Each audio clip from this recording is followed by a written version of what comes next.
하나님의 말씀을 깊이 묵상하신 분들은 이 사복음서의 제자들과 사도행전의 제자들의 모습이 좀 차이가 있다라고 하는 것을 발견을 하시게 될 것입니다. 이 사복음서의 제자들의 모습을 보면 좀 실망스러운 모습이 있어요. 왜냐하면 늘 예수님과 함께 하고 있었고 예수님과 함께 3년 동안 지내면서 주옥 같은 말씀을 참 많이 들었잖아요. 이 가르침도 많이 받았고 또 수많은 기적들을 옆에서 직접 체험을 했습니다. 그리고 예수님의 십자가와 부활에 대해서 여러 차례 알려주셨죠. 그럼에도 불구하고 제자들은 늘 동문서답하는 그 모습 때문에 좀 아쉽다라고 하는 생각을 갖죠. 그런데 이 사도행전의 제자들은요, 많이 달랐어요. 그들의 환경을 보면 마치 고아처럼 예수님 없이 이렇게 살아가고 있는 그런 모습입니다. 또한 주변 환경도 보면 로마 정부 아래에서 늘 생명의 위협 속에 살았습니다. 그런데 사도행전의 제자들을 통해서 생명의 역사, 이 사도행전의 역사가 일어났다라고 하는 거예요. 그러면 무엇이 사복음서의 제자들을 사도행전의 제자들로 바꿔놓았을까라고 하는 것입니다. 십자가를 피했던 제자들이 어떻게 예수님께서 분부한 모든 것을 가르쳐 지키게 하는 삶의 모습으로 변화되었느냐라고 하는 것입니다.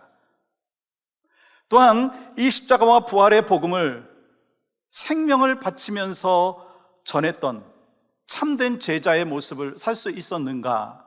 그 이유가 몇 가지 있습니다. 첫 번째는요, 사도행전의 제자들은 부활하신 예수님을 만났습니다. 사도행전의 제자들은 부활하신 예수님을 만난 거예요. 사도행전 1장 3절 말씀은 이렇게 기록합니다. 그가 고난받으신 후에 또한 그들에게 확실한 많은 증거로 친히 살아계심을 나타내사. 예수님께서는 우리의 죄를 대속하기 위해서 십자가에 돌아가시고 끝나신 것이 아니라 부활하셔서 제자들에게 나타나 주시고 만나 주시고 제자들의 인생을 변화시켜 주셨다고 하는 거예요. 여러분, 사도 바울도 마찬가지 아닌가요? 바울은 예수님과 원수가 되어서 예수 믿는 사람들을 잡아 감옥에 가두는 그 일을 감당했습니다. 그날도 다메섹으로 그 일을 하기 위해서 가고 있었습니다. 그런데 가는 길에 부활하신 예수님 만났어요. 부활하신 예수님을 만나고 난 뒤에 그의 인생은 완전히 변화된 것을 보게 됐죠. 또한 이 사도행전의 제자들은요, 성령을 받았습니다. 이 사도행전 1장 8절 말씀 보시면 오직 성령이 너희에게 임하시면 너희가 권능을 받고 내 증인이 되리라. 성령님께서 임하시면 권능을 받고 증인의 삶을 살 수 있다고 말씀하십니다. 사도행전의 제자들은 예수님의 말씀을 따라서 오순절 마가의 다락방에 모여서 기도하기 시작했습니다. 그때 성령님께서 임하여 주셨고 성령님께서 그들의 인생을 바꿔주셨어요. 주인이 되어주셨습니다. 그래서 기적을 일으키는 제자가 되었다라고 하는 거예요. 그래서 우리는 이 사도행전을 성령행전이라고 말하지 않습니까? 또한 사도행전의 제자들은 재림을 믿었어요. 예수님께서 부활하신 후에 40일 동안 제자들과 함께 하시면서 하나님 나라에 대하여 가르쳐 주셨어요. 그리고 하늘로 승천하셨고 다시 오신다고 약속해 주셨잖아요. 여러분, 그것이 바로 오늘 본문 9절의 말씀입니다. 이 말씀을 마치시고 그들이 보는데 올려져 가시니, 또 10절 말씀 보시면 또 이렇게 기록합니다. 올라가실 때 제자들이 자세히 하늘을 쳐다보고 있는데 흰옷 입은 두 사람이 그들 곁에 서서, 예수님께서 하늘로 올라가실 때 제자들이 쳐다보고 있는데 흰옷 입은 두 사람이 곁에 서서 말을 하는 거예요. 11절 말씀 보십시오. 하늘로 가심을 본 그대로 오시리라. 하나님께서는 천사를 통해서 이렇게 말씀하십니다. 너희가 본 그대로 예수님께서 오실 것이다. 다시 말해서 승천하신 예수님께서 반드시 오실 것이다, 재림하실 것이다 라고 하는 말씀을 하고 있는 거예요. 무슨 말씀인가? 언젠가 다시 오실 예수님에 대한 믿음, 언젠가 주님을 만난다라고 하는 재림신앙이 있었기 때문에 사도행전의 제자들은 변화가 되었고 생명을 걸고 복음을 증거하는 하나님의 백성이 되었습니다. 혹시 오늘 예배하고 있는 가운데 여러분 중에 아직도 복음서의 제자들처럼 오랫동안 신앙생활을 했지만 예수 십자가의 그 부활과 재림의 약속을 온전히 믿지 못하고 계신 분이 계신가라고 하는 거예요. 소망하는 마음이 있습니다. 부활하신 예수님 만나고 성령님께서 역사하셔서 사도행전의 제자와 같은 삶을 살아가시는 제가 되기를 원하고 여러분이 되시기를 주님의 이름으로 간절히 축복합니다. 오늘 우리는 2023년의 마지막 날이면서 마지막 주일 예배를 드리고 있어요. 여러분, 한 해의 마지막 날이 있듯이, 한 해의 마지막 주일이 있듯이 언젠가 우리의 삶에도 마지막 달, 마지막 주일, 마지막 날이 있을 거예요. 언젠가 우리가 이 땅을 떠나서 예수님 만날 날이 있다라고 하는 말씀입니다.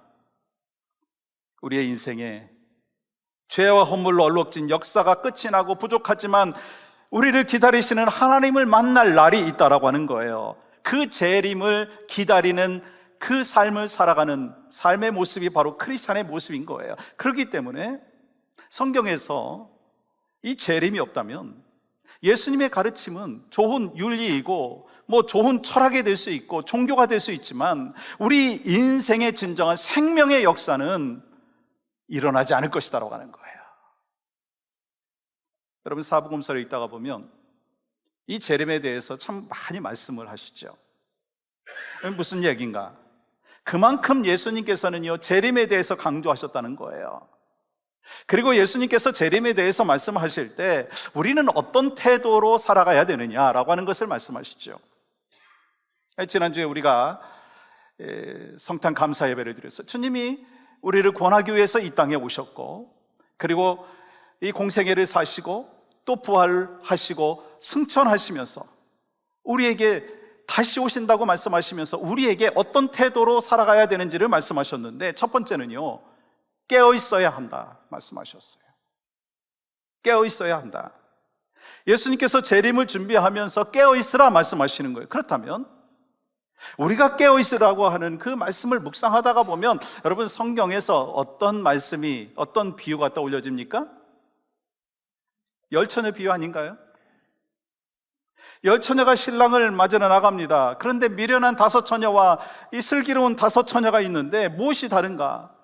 여러분, 똑같은 등불을 갖고 나갔습니다. 그런데 기름을 준비했는가, 준비하지 않았는가라고 하는 차이였어요.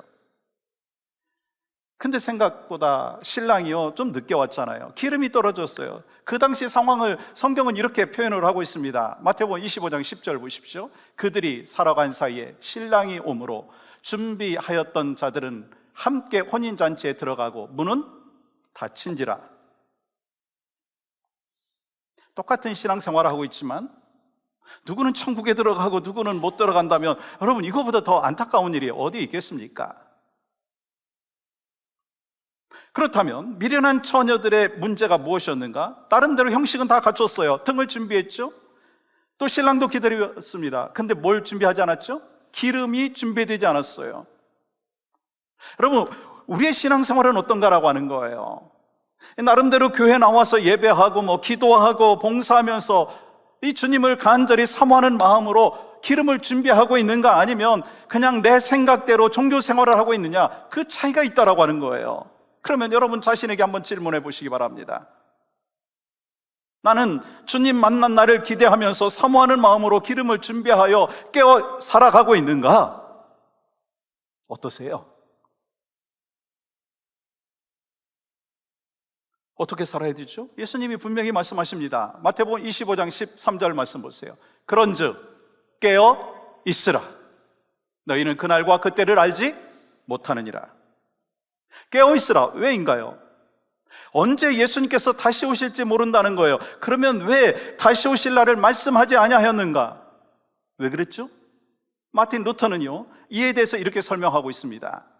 예수께서 자신이 오실 시간을 알려주시지 않는 이유는 우리가 긴장을 해제하고 안일에 빠짐을 염려하셨기 때문이다. 맥센스 되잖아요? 예수님께서 언제 다시 오실지 모르지만 확실히 아는 것 한 가지가 있습니다. 그게 뭐죠? 언젠가 주님은 반드시 다시 오실 것입니다. 아멘이시죠? 근데 항상 이쪽이 더 많이 아멘을 하시고 이쪽이 좀 늦게 하시는 이유가 뭘까? 다시 한번 질문하겠습니다. 언젠가 주님께서 반드시 오실 날이 있을 줄 믿습니다. 그리고 모두에게 공통된 사실은요, 그날이 어제보다는 오늘 더 하루 앞당겨졌다고 하는 거예요. 우리가 언제까지 이 땅에서 살아갈지 모를 뿐만 아니라 주님이 언제 다시 오실지 모른다는 거예요. 그러므로 하나님의 때를 날마다 준비해야 된다. 하나님께서 재림의 때를 정확히 말씀하지 아니하신 것은 재림의 시간을 아는 것이 중요한 것이 아니기 때문인 거예요. 여러분, 그렇기 때문에 재림에 대해서 재림의 때를 아는 것보다 더 중요한 것이 있는데 무엇입니까? 어떠한 마음과 어떠한 태도로 어떠한 자세로 기다리냐라고 하는 것입니다. 그런데 죄송하지만 저를 비롯해서 오늘날의 많은 크리스찬들이 재림 신앙이 약해졌어요. 왜인가요? 경제 수준이 높아졌어요. 생활이 풍요로워지니까 이 땅이 좋은 거예요. 또 이 땅에서 환난과 핍박이 없기 때문에 이 땅에서 더 오래 살기를 원하고 이 땅에서 잘 먹고 잘 사는 것에 더 집중하고 있는 거 아니냐라고 하는 거예요. 그게 누구의 모습이에요? 죄송하지만 저의 모습이고 여러분의 모습 아니냐는 거예요. 그래서 주님이 오늘 2023년의 마지막 주일에 우리한테 말씀하시는 거예요. 깨어라. 그렇습니다. 우리에게도 주님께서 허락하신 마지막 날이 분명히 오실 것이고 이 땅에도 마지막 날이 올 것입니다. 그 재림을 준비하는 우리에게 예수님께서 이렇게 말씀하십니다. 깨어있으라. 깨어있으라. 혹시 여러분 중에 오늘 아닐 것이라고 생각하고 아직은 괜찮다고 생각하는 분이 계십니까? 그것이 아니라고 말씀하는 거예요. 예수님께서 예고 없이 갑자기 다시 오신다는 거예요. 여러분, 그것을 설명하기 위해서 예수님께서는 구약에서 두 가지의 사건을 예를 들고 계시는데 그 첫 번째는요, 노아의 방주이고 또 한 가지의 예는 소돔과 고모라 사건입니다. 여러분, 두 가지 공통점인 그 사건의 배경을 보시면 그것은 일상에서 일어났다는 거예요. 예수님께서 다시 오실 날도 마찬가지입니다. 그러므로 우리는요, 일상에서 깨어서 주님과 동행하고 순종하는 삶을 살아야 된다는 거예요. 여러분, 노아는 어땠어요?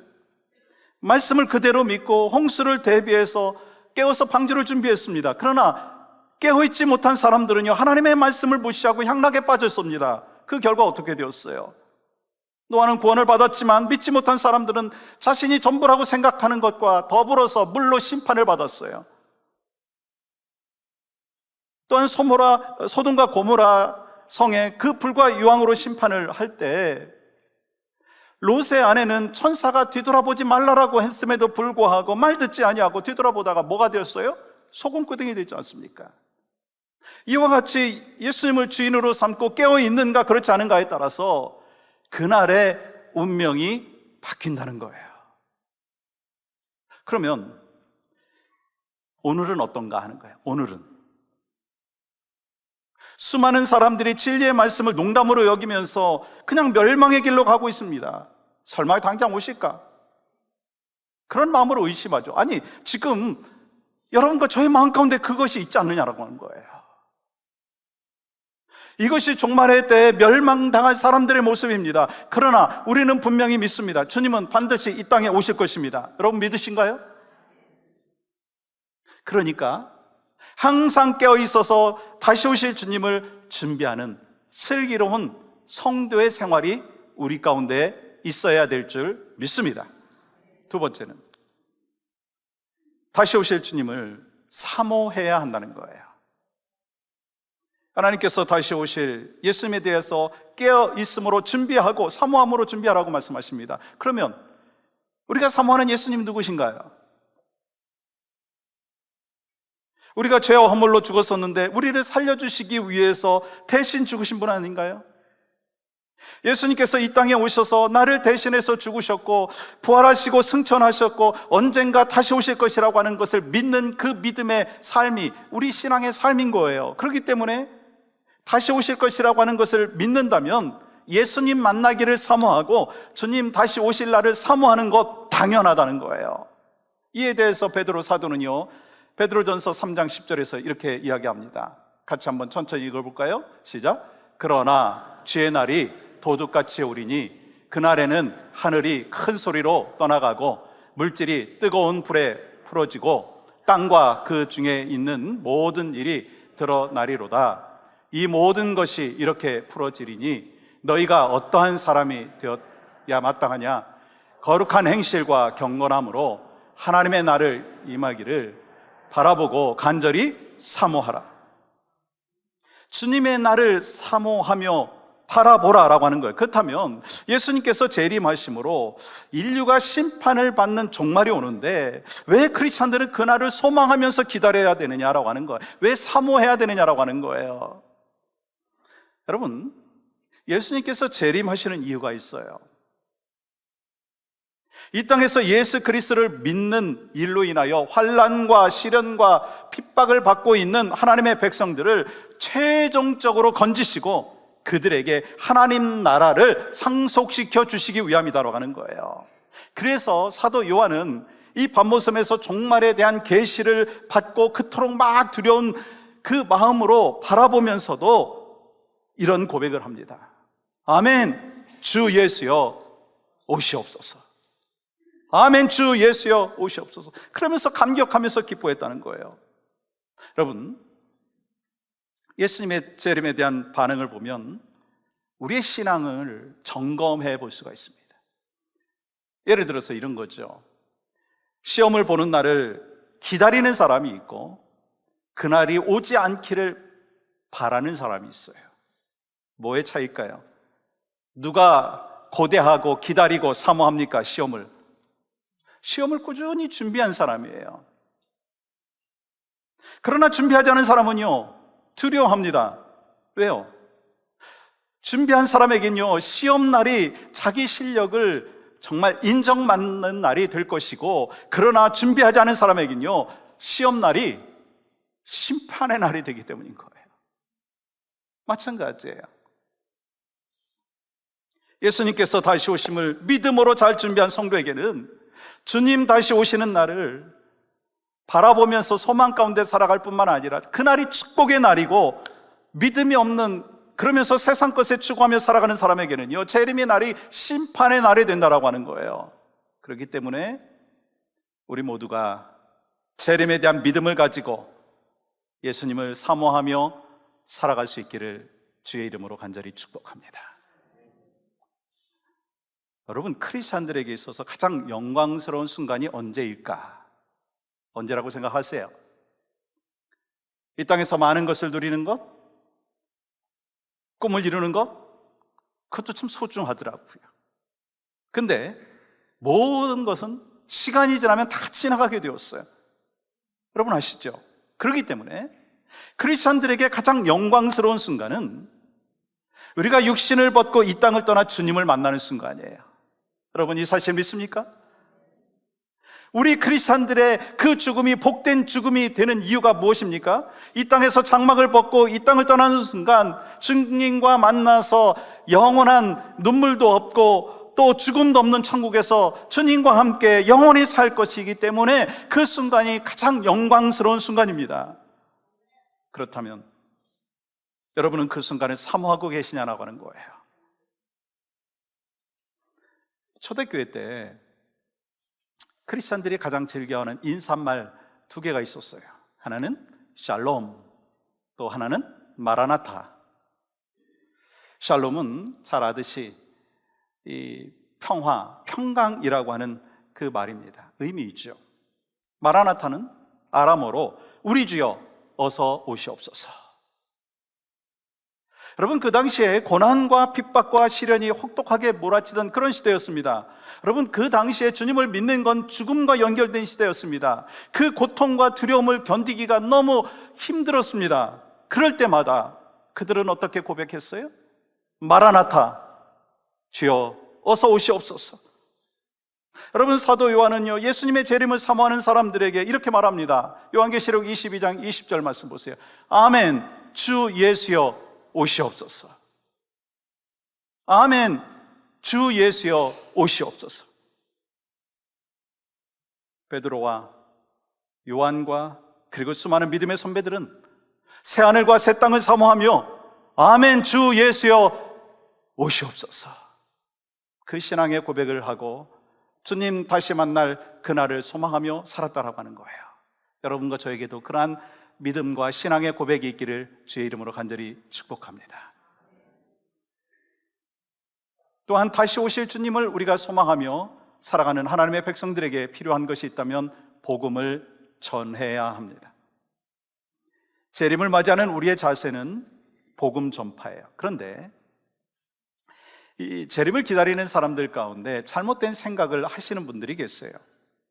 예수님께서 곧 오신다고 하니까 이 땅의 삶은 중요하지 않다고 생각하면서 그냥 하루하루 살아가면 된다, 그렇게 생각하시는 분들이 있어요. 그렇지 않다는 거예요.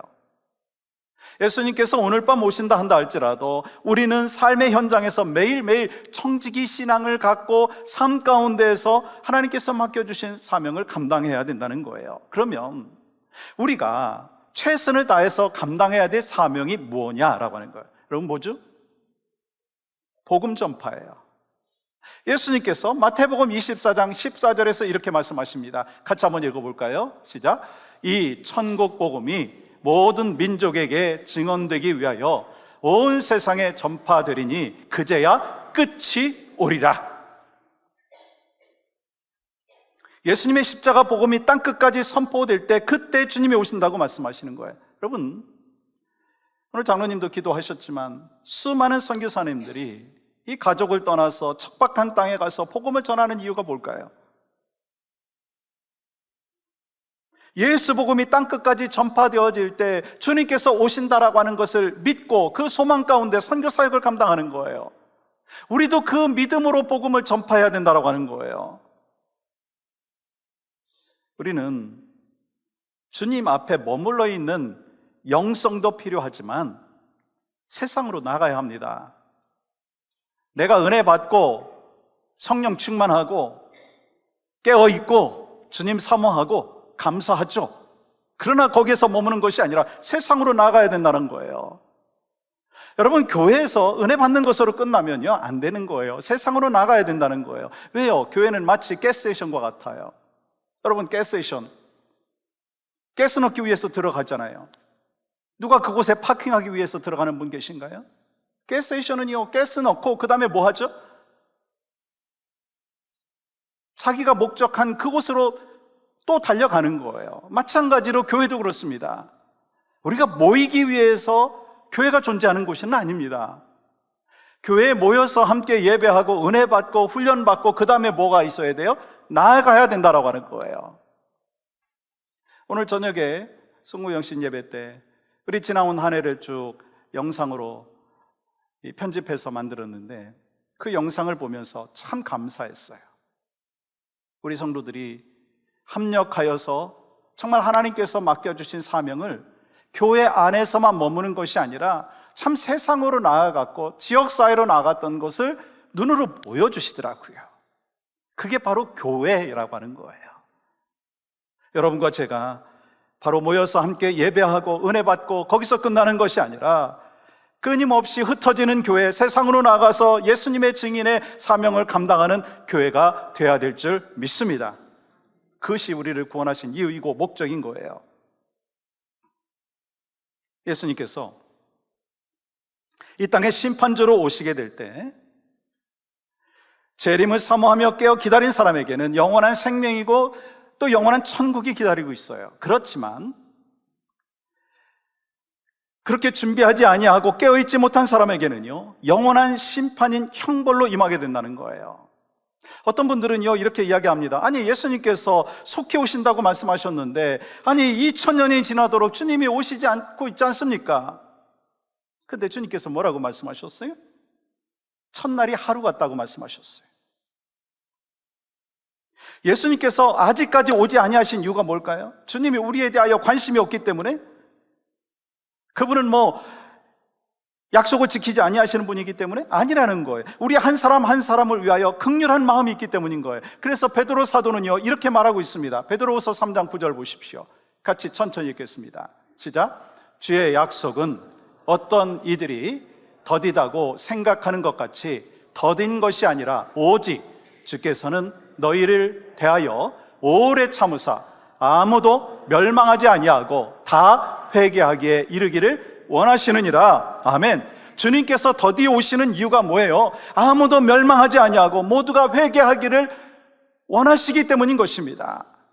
한 영혼이라도 주님 앞에 나와서 구원을 얻기 원하시는 그 하나님의 마음이 있어서 주님이 참고 기다리시다라고 하는 거예요. 여러분, 그 마음을 이 사도행전의 제자들은 알았기 때문에 생명을 걸고 복음을 전하는 귀한 사명을 감당했어요. 올해 하나님께서 은혜를 베풀어 주셔서 예수의 증인되는 교회의 사명을 감당했어요. 얼마나 감사한지. 매주 전도팀이 나가서 거리에서 복음을 증거하고 매달 또 우리 성도들과 함께 나가서 복음을 증거했어요. 하나님이 그 광경을 지켜보시고 얼마나 기뻐하셨을까? 영광 받으셨을까? 전 그런 마음을 갖습니다. 근데 이것이 올해로 끝나는 게 아니라 또 내년에도 하나님께서 우리에게 계획하신 일들을 우리가 깨달아 복음과 생활이 일치되는 교회의 사명을 감당해야 된다는 거예요. 결국 열매가 뭘까요? 복음을 증거해서 잃어버린 영혼이 주님 앞으로 돌아오는 거예요. 사도 바울은 그 마음을 갖고 이렇게 이야기합니다. 디모데후서 4장 2절 보십시오. 너는 말씀을 전파하라. 때를 얻든지 못 얻든지 항상 힘쓰라. 범사의 오래 참음과 가르침으로 경책하며 경계하며 권하라. 그렇기 때문에 제 이름을 믿고 살아가는 사람이라면 잃어버린 영혼에 대한 관심이 있는 게 당연한 거예요. 당연한 거예요. 사랑하는 여러분, 사도행전의 제자들이 복음의 능력을 가질 수 있었던 비결을 우리가 함께 살펴보았습니다. 복음의 능력을 가질 수 있었던 비결이 뭐였죠? 부활의 주님 만났어요. 성령님의 강력한 역사하심을 경험했어요. 다시 오실 주님을 기다렸습니다. 그러므로 우리도 예수님의 음성에 귀를 기울이고 깨어있고 사모해야 합니다. 그리고 하나님의 영광을 위하여 예수의 증인의 사명을 감당하는 복된 삶이 바로 여러분과 저희 삶 가운데 있기를 주님의 이름으로 간절히 축복합니다. 그래서 우리가 언젠가 주님이 다시 오실 날을 분명히 기억하면서 이 사도 요한의 고백과 같이 우리도 이런 고백이 있어야 됩니다. 요한계시록 22장 20절 말씀. 아멘. 주 예수여 오시옵소서. 한번 같이 우리가 읽어볼까요? 시작. 아멘. 주 예수여 오시옵소서. 이 고백으로 매일매일 주님 만난 날을 사모하면서 복음 전파하고 맡겨주신 사명을 잘 감당하는 우리 모두가 되실 수 있기를 주님의 이름으로 간절히 축복합니다.